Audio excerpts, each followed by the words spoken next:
When we talk about Volvo cars, the three words that come to our minds are safety, comfort and design. And one model that has always been amongst the best at offering these three things is the Volvo S90. The S90 has always been one of the more likable Volvos out there.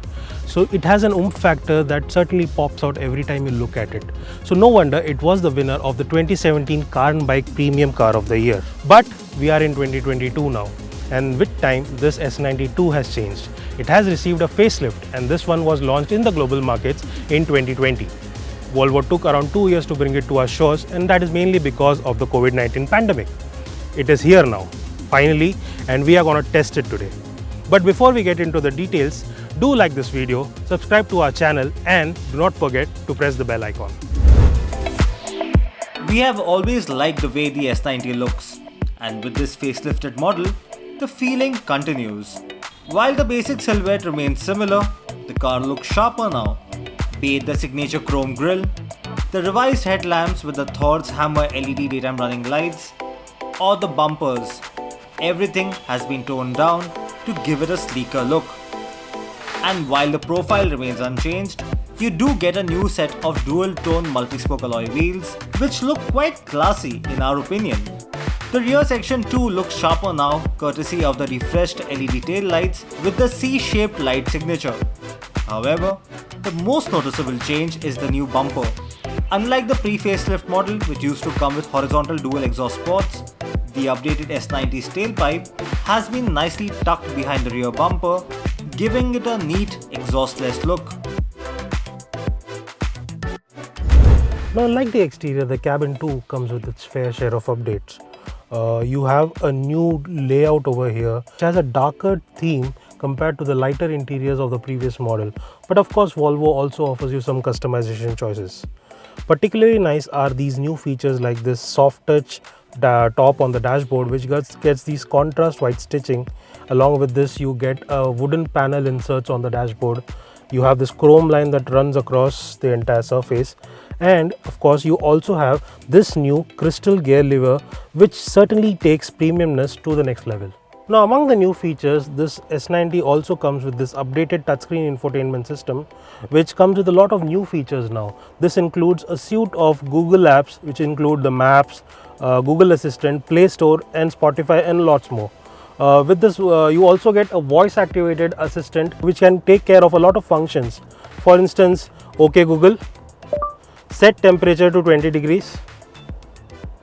Alright, changing the temperature to 20 degrees.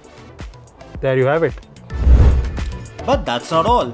The S90 also gets ventilated front seats draped in Napa leather, which is certainly a welcome addition given the current temperature.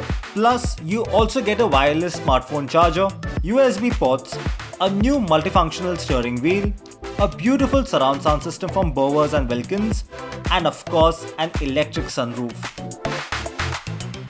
Now, if you're buying the S90, there is a good chance that you'd be spending most of your time over here at the back seat. And there is good amount of space for two passengers. Of course, you can sit a third one over here, but with this big hump at the middle, it will be a bit more difficult. So 2 passengers is best. Of course, you have a lot of space for your knee. There is good amount of space for your head. This driver's seat is fit to my driving position. So you can see I am sitting very comfortably. Plus, you get a lot of feature comforts as well. There is an aircon system over here with the individual temperature controls and fan speeds for both these passengers. There is an extra aircon vent over here and there at the pillars. And you also get this privacy blind on both these windows and a central armrest with cup holders. When it comes to Volvo cars, safety has always been a benchmark, and the S90 is no different. The car has received a 5-star rating from Euro NCAP, and it gets a host of active and passive safety features like 7 airbags, anti-lock brakes, tire pressure monitor, 360-degree camera, and a host of advanced driver support technology like lane departure warning, automatic braking, and more. Now, if we talk about the biggest change made to this S90, then it has to be the one under the hood. Yes, unlike the previous version which had both diesel and petrol engine options, this one over here only gets a petrol engine which is a 2-liter turbocharged motor. Now that makes about 247 brake horsepower and 350 Nm of peak torque, and that is quite powerful. But it is also mated to a mild hybrid system that comes with a 48 volt electric unit that offers an additional boost of 10 kilowatts or around 13 bhp, and that is quite helpful. In fact, in the initial acceleration of the car is quite peppy and quite spirited because of that electric unit that makes up for that turbo lag. But as you move up the rev band, closing up to 5000 rpm, then you'll notice that the Volvo settles down and it takes up speed gradually rather than giving you a spirited performance. Now this entire system is mated to an 8-speed automatic transmission, which is a new one, and it is quite better than the older model, and that makes for a more enjoyable drive.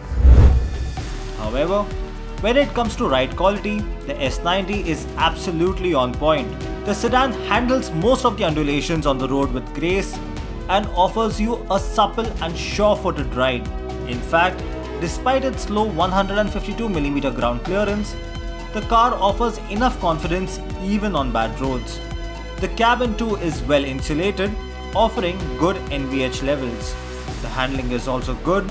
However, we won't call it sporty because the S90 is tuned for comfort driving and not for attacking the apex.